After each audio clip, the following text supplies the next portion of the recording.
we're allowed to keep saying that, right? We're still like close enough to the start of the year that we get to say that. I said that to Lauren earlier and she said, January is just the starter month anyway. Like we're testing out whether we're into 2025 yet.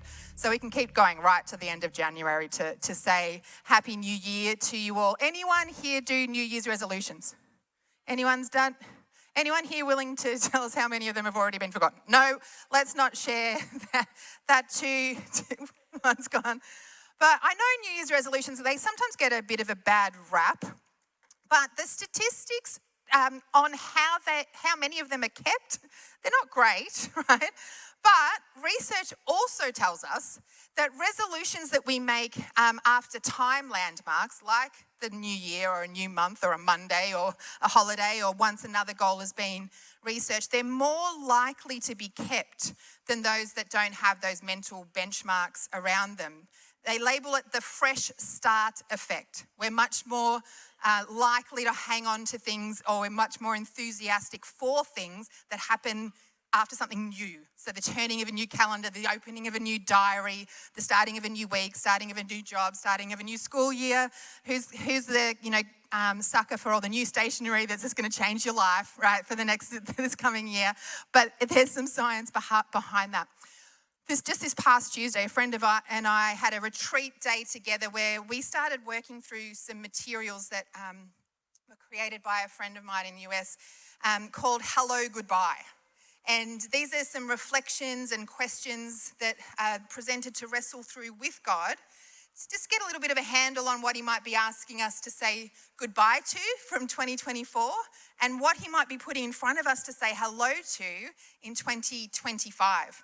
And the theme for those materials this year was letting go. And it started with this exercise of mapping out the whole year that had been, the highs and the lows and the learning moments, the celebrations, the core memories, losses, disappointments, the lot. But all part of seeing this big picture to know what has been and what might be to come and preparing our hearts for it all. And your level of excitement for the new year can be heavily influenced by your appetite for change. Who loves change? Who just started rocking slowly in their seat because I said the word change and you're like twitching. And it's like, stop saying that. Why is she saying that? Make her stop. And some of you are all like, woo, new year, new me, woo, new, change, everything. And the other one's like, new year, same, please. No, don't change anything. Let's just keep going. Everything's fine. But I think we're all a lot more okay generally about change that we choose or that we're in charge of, or more than those changes that happen to us or around us that are out of our control. But change, as we know, is actually at the very heart of the gospel message. Pastor Joe reminded us last week, God is in the business of changing us. It's called transformation. God never changes, but he's always changing us, transforming us to be more like him, changing from glory to glory, as the scripture says. God is always about doing new things in us, new things for us, new things through us. In 2 Corinthians 5:17, it says, if we're in Christ, we are a new creation. The old is gone and the new is here. I was about to say through the prophet, that would have been better timing. Anyone here scared of thunderstorms? We're here for you. Hold your hand. Through the prophet Ezekiel in chapter 11, verse 19, God says that he will put a new spirit in his people. Lamentations 3:22 talks about the mercies of God being new every morning. Isaiah 42:10 exhorts people to sing a new song to God. Jesus declares a new commandment in John 13:34. Revelation 21:1 speaks of a new heaven and a new earth. You get the picture, right? God is about new things. And that's because new equates to life. It equates to growth, increasing revelation and refreshed spirits and enlightened hearts and open vision for bigger horizons. Isaiah prophesies in line with this idea when he says in verse 18 of, I think it's up there behind me, I haven't written down the chapter, you'll remember it, 43, thank you, I was going to say 42, I was so close. Forget the former things, but forget all that. It is nothing compared to what I'm going to do, for I am about to do something new. See, I have already begun. Do you not see it? I will make a pathway through the wilderness. I will create rivers in the dry wasteland. I'm about to do something new. I have already begun. I don't know how you are coming into 2025. A lot of that will be shaped by the experiences you had in 2024. I'm eating my own hair.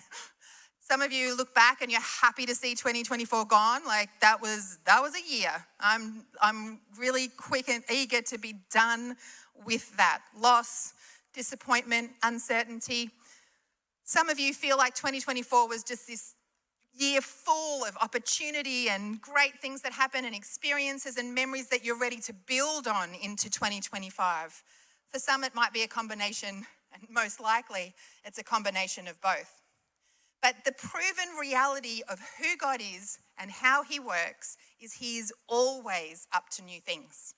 Things that will bring new life, things that will bring new purpose and meaning, new depth. He has not rescinded his invitation for us to be part of his mission, but he has promised us a hope and a future. So why would 2025 be any exception to these new and good things? In fact, I want to believe, and I am leaning into this idea that I think that we are poised to experience even greater measures of his creative outpouring of new, of his desire to inspire in us mission, imagination, and kingdom activity in our lives and through our lives for the benefit of those around us. Behold, I am doing a new thing. This morning, I want to look at a few motifs, a few images or metaphors that I believe God might have us unpack to really embrace the expanse of all the new things that are possible, or the things God might be doing or preparing us for. And each requires something different of us in response. So I invite you to explore each of these images with the posture of curiosity and humility that might allow us to really encounter God's specific word for each of us individually this morning. We start with an image that's found in Mark chapter 2. Verse 21 says, "Who would patch old clothing with new cloth? For the new patch would shrink up and rip away from the old cloth, leaving an even bigger tear than before. And no one puts new wine into old wineskins, for the wine would burst the wineskins, and the wine and the skins would both be lost. New wine calls for new wineskins." They're two pretty clear and reasonably relatable images. They would have been particularly relevant to Jesus' original audience as he was sharing these, but they make a lot of sense, right? The first picture is of cloth, that if you have this old piece of cloth and you go to try and mend it with, where the threads are all worn and everything's a little bit stretched and it's been through the wash 400 times, and then you put this patch of brand new fabric on the top, it's not going to work quite so well, possibly tear and pull away from the other thing. I feel like the only anomaly or the only sort of weird part of that picture for us is in the world of fast fashion, who mends clothes, right? But this is saying, let's think about that. We should be mending and reusing more often. But what does it look like to try and blend the old with the new? And then it talks about wineskins. These were made from the hide of an animal like a goat, and they would have been used to store partially fermented wine. And so during the fermentation process, it would have produced the gas that then expands, and the wineskin would have had to stretch to accommodate that.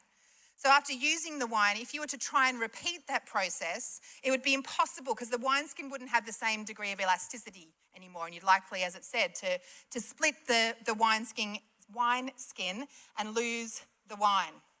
And there's all sorts of parallels we can draw to how this might translate into our own lives. At the very least, it's a picture, as I say, of this challenge of embracing the new while holding on to the old. And biblical scholars will say this applies into those spaces like the need to create new structures or new institutions, to not be rigid in holding old patterns and processes of the past, but to be flexible and adaptable and stretchable like a new cloth or new wineskins. And there's value in that application for many of us, I'm sure, but I don't want us to miss the challenge Jesus was bringing here. It's not just to structures and systems, but to us. To people, to hearts, to minds, that we would submit ourselves to be the new vessel for God's mission and work, and ready to sustain future growth, elastic enough to allow for his Spirit to stretch us and shape us and mold us. New cloth, new wineskins. Another picture for us to unpack comes from the story of King David. This might be a familiar part of his story to you, particularly if you've ever read a children's Bible story book or you came through church life as a child. It's the story of when David was fighting Goliath. And in this part of biblical history, the Israelites are under King Saul and they're in the battle with the neighboring Philistine army, which has been going on for about 40 days at this point and doesn't look like going anywhere because it's come to a bit of a standstill. The Philistines had a giant on their side, like an actual giant, over 9 feet tall, and he was big and loud and strong and scary and all the things that giants are. And he'd been taunting and intimidating the Israelites for, come on, for all of those days, come over and fight me. Send someone to fight me. You softies. I don't know how Philistines abused, mocked people.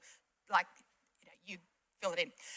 Send one person, he says, and if they can take me out, our whole nation will become your servants. But if you guys lose, you'll become our servants. And the Israelites were so scared they were going to lose that they didn't even send somebody because they didn't want to risk losing and sending the people of God into servitude. And David is a young boy at this point. He's not even in the army, but he goes to the battle line to take food to his brothers. He hears Goliath once again mocking and ridiculing the Israelites. And he's wondering why the people of God are so afraid. I can do this. He's like, God's rescued and protected me and us in the past. He can surely equip me to take out this guy. And you've got to believe the Israelite armies are now not just feeling mocked and taunted from without, but now from within. Here's this teenage boy. We've been cowering for weeks, and he comes in with more faith and confidence than all of us put together. But in 1 Samuel, we see that Saul approves David to go out and fight Goliath, and he dresses him in his battle gear. Verse 38 says, Then Samuel gave David his own armor, a bronze helmet and a coat of mail. David put it on, strapped the sword over it, and took a step or two to see what it was like, for he had never worn such things before. I can't go in these, he protested to Saul. I'm not used to them. So David took them off again. If you Google images of this picture here, of this, you'll see some comical cartoon representations of a small child wearing enormous armor. The helmet slipped down over his eyes and the tunic's kind of down to his knees and everything looks a bit oversized. And who knows how accurate that is, and don't come at me if it's not accurate because it helps my story. Okay, stay with me. But it's definitely not a stretch to imagine that the armor was ill-fitting. Who knows, how big he was, but he's a still developing young boy. These things were weighty and cumbersome, not the stuff he was used to wearing out in the field, and certainly not something he felt comfortable to wear into battle. Physically and metaphorically, Saul's armor was the old, and David was the picture of the new. David was a new kind of warrior.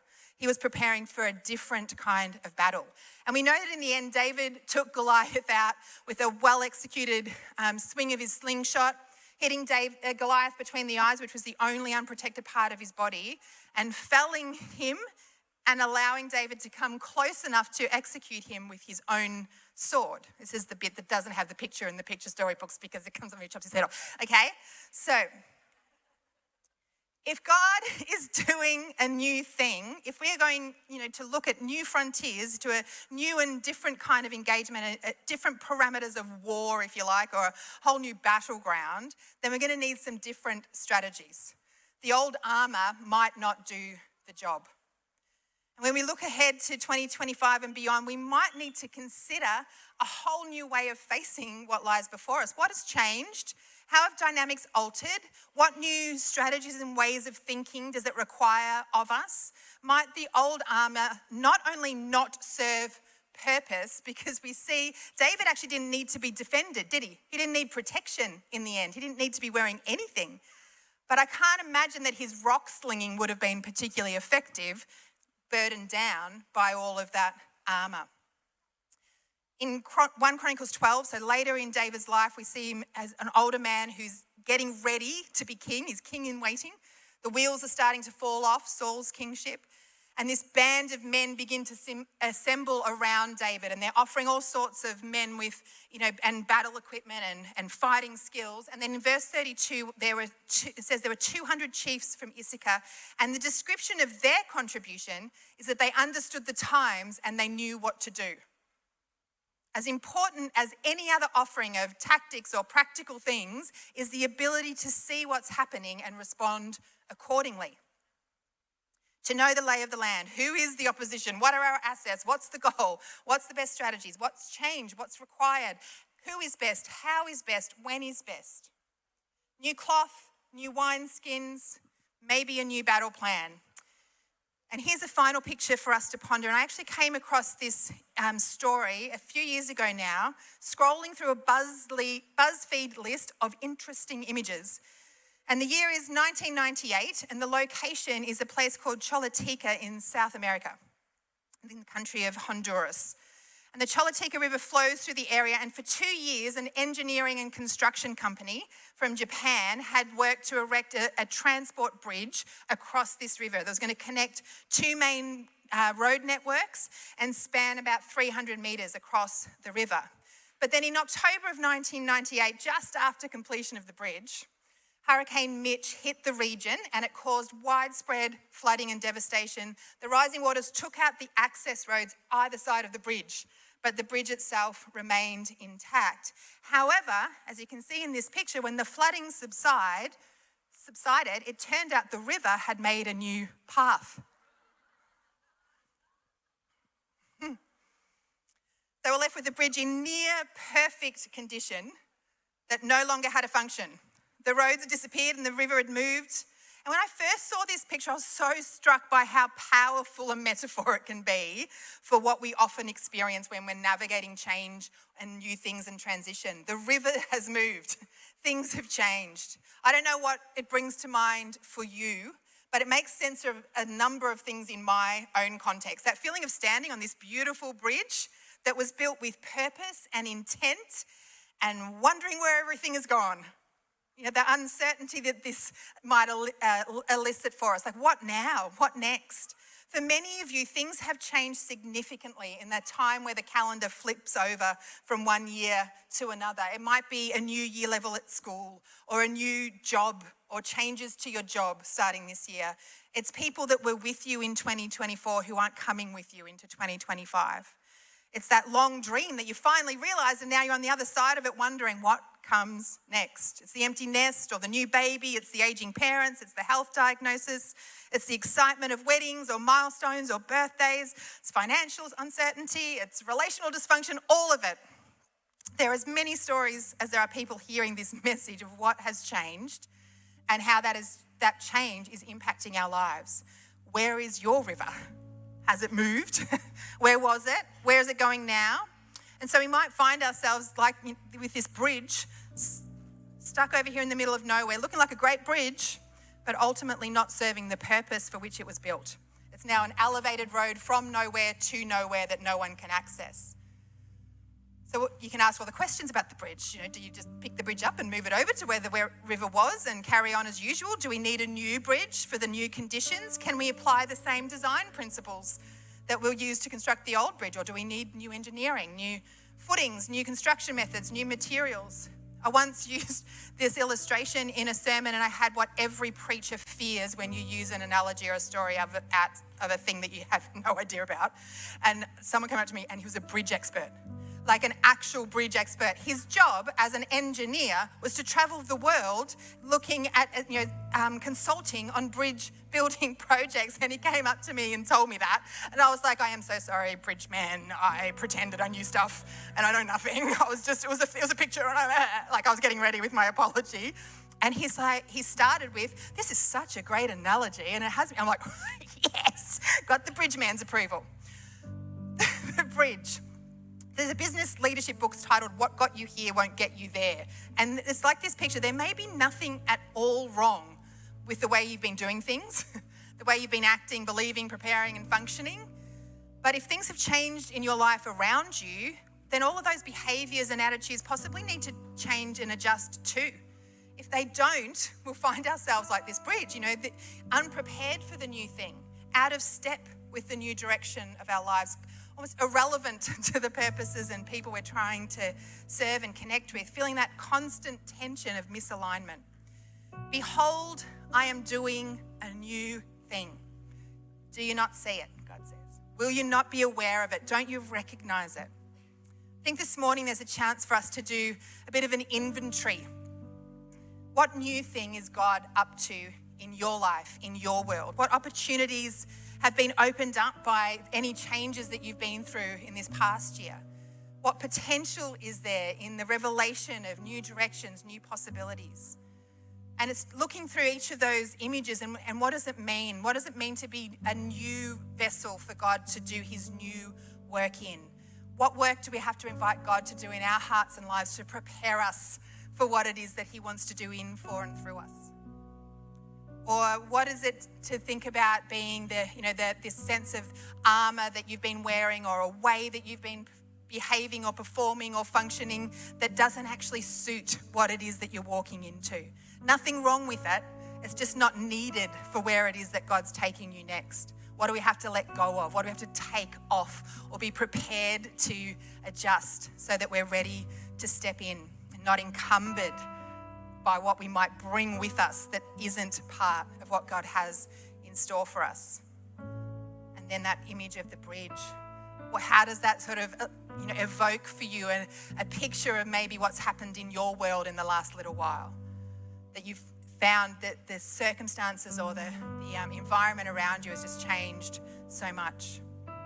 I want to give us a chance this morning to really allow God to do a work of connecting and engaging with us about what it is that he has on his heart for you.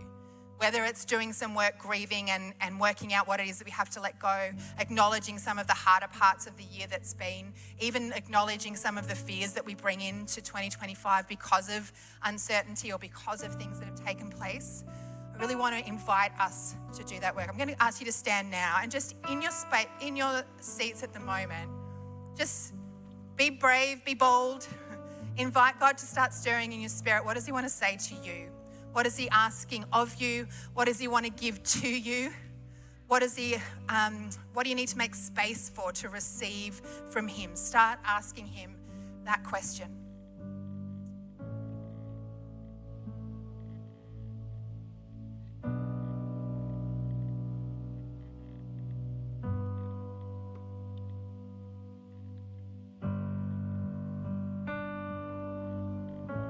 God, would you just minister by your Spirit to our hearts in this time?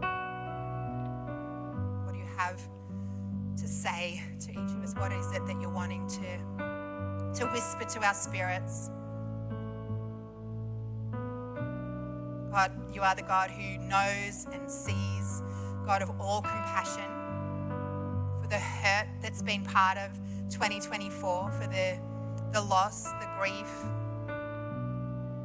the health diagnosis, for the relational breakdown, for the loss of job, the uncertainty financially, for the having to move or change or respond to things that weren't anticipated. God, would you minister your healing to those places this morning?